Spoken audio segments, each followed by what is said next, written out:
In the theater of the African wild, there is no character more misunderstood than the spotted hyena.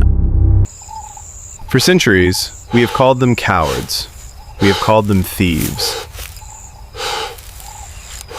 We have cast them as the shadow-dwelling scavengers, waiting for the true king to finish his meal. But the myth is a lie. This is an animal more closely related to a cat than a dog. It has a social mind that rivals a primate. This is a hunter that kills 90% of its own food.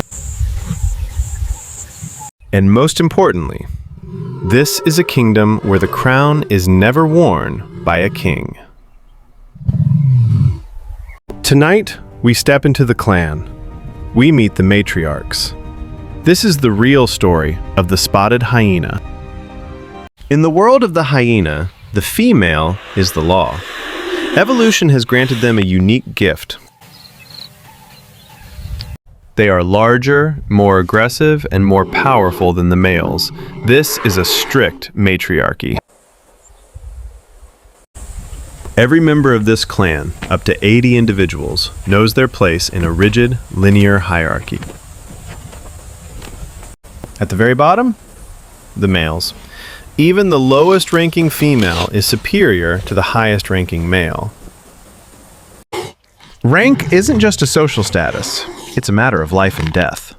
The matriarch and her daughters eat first.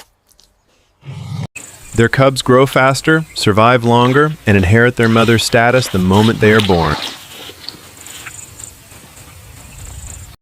They are born to the throne. But to hold a throne, you must have the power to defend it. With a bite force of over 1,000 pounds per square inch, they don't just eat their prey, they erase it.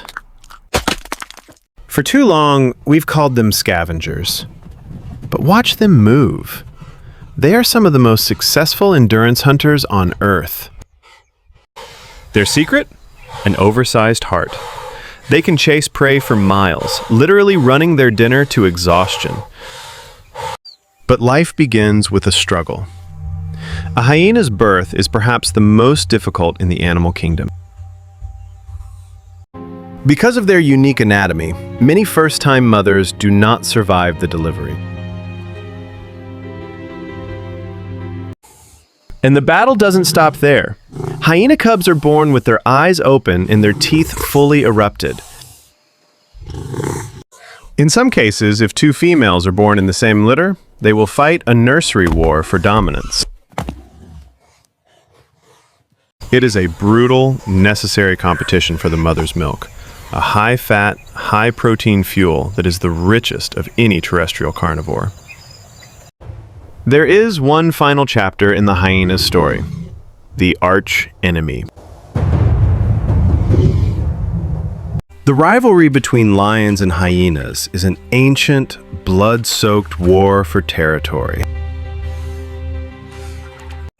Lions may have the strength, but hyenas have the numbers and the strategy. They use a complex language of whoops and titters to coordinate their movements.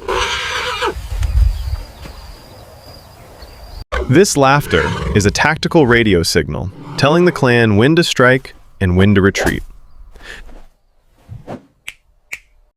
Lions, overwhelmed by the sheer volume of hyenas, eventually abandon their kill and retreat.